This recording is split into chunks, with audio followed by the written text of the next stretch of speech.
যদি গৌর না হইত তবে কি হইত, কিভাবে ধরিতাম দে।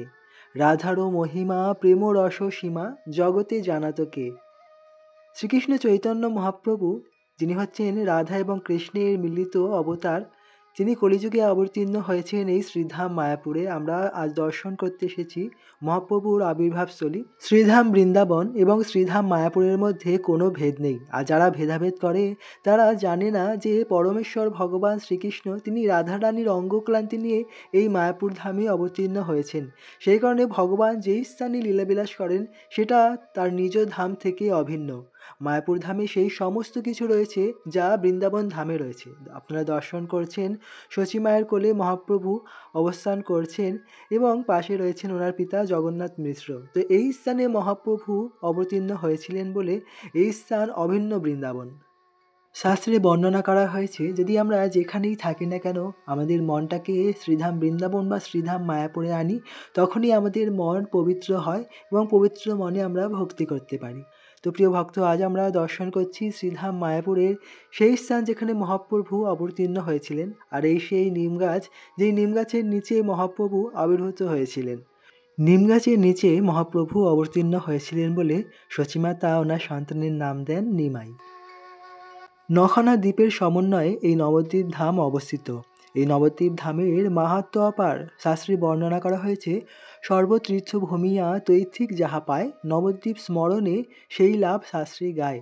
একজন তীর্থযাত্রী পায়ে হেঁটে সমস্ত তীর্থ ভ্রমণ করলে তার যে ফল, কিন্তু নবদ্বীপ ধাম যদি আমরা স্মরণ করি তার থেকে দ্বিগুণ ফল আমরা লাভ করতে পারি। এছাড়া নবদ্বীপ দর্শন করে যেই জন, জন্মে জন্মে লভে সেই কৃষ্ণ প্রেম ধন। নবদ্বীপ ধাম যদি আমরা দর্শন করি তাহলে আমরা জন্মে জন্মে কৃষ্ণ প্রেম লাভ করতে পারি। তাই প্রিয় ভক্ত, আমরা অত্যন্ত ভাগ্যবান, আমরা মহাপ্রভুর আবির্ভাবস্থলী দর্শন করছি শ্রীধাম বৃন্দাবন থেকে যা অভিন্ন। আমরা বৃন্দাবনে না গিয়েও আমরা নবদ্বীপ মায়াপুর ধামে গিয়ে নবদ্বীপ মায়াপুর ধামে অবস্থান করেও কৃষ্ণ প্রেম কৃষ্ণ ভক্তি লাভ করতে পারি মহাপ্রভুর অশেষ কৃপায়। বৃন্দাবন ধামে গেলে অনেক অপরাধ অনেক দোষ হয়, কিন্তু আমরা যদি মায়াপুর ধামে থেকে মহাপ্রভুর চরণে আশ্রয় গ্রহণ করে ভক্তি করি তাহলে সেই ভক্তির ফল আমরা দ্বিগুণ লাভ করি এবং কৃষ্ণ প্রেম আমরা লাভ করতে পারি। তো দেখুন, স্বয়ং মহাদেব মহাপ্রভুর এই স্থানে অবস্থান করছেন। মহাদেবের পত্নী পার্বতী মা, তিনিও সীমন্তনী দ্বীপে ভজন করছেন, তপস্যা করছেন। এতটাই পবিত্র এই শ্রীধাম মায়াপুর। তাই প্রিয় ভক্ত, আমাদের বৃন্দাবন যাওয়ার দরকার নেই।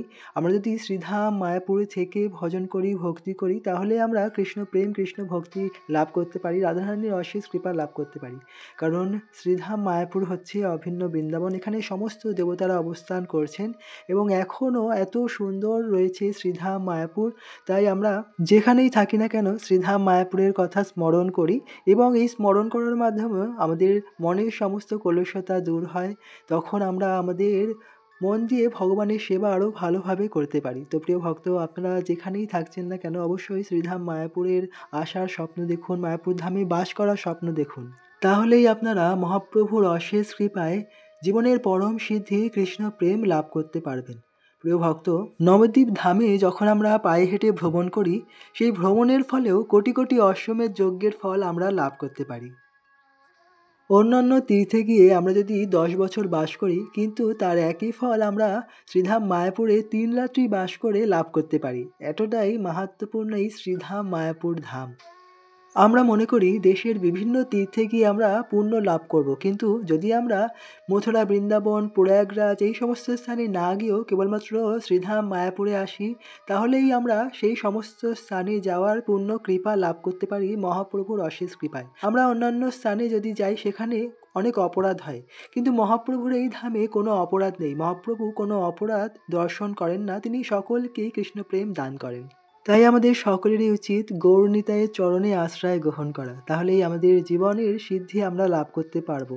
তো প্রিয় ভক্ত, অসংখ্য ধন্যবাদ আপনাদের সকলকে। আজ আপনারা দর্শন করছেন শ্রীধাম মায়াপুর, যেখানে মহাপ্রভু এই নিম গাছের নিচেই অবতীর্ণ হয়েছিলেন। কত পূর্ণ পবিত্র স্থান। স্বয়ং ব্রহ্মাজি বলছেন, কবে মোর হেন ভাগ্য হবে, নবদ্বীপে তৃণ কলেবর পাব যবে, শ্রী গৌর চরণ সেবা করে যতজন, তা সবার পদরেণু লোহিব তখন। হায় মোরে গৌরচন্দ্র বঞ্চনা করিয়া, ব্রহ্মাণ্ডের অধপতি রাখিল করিয়া।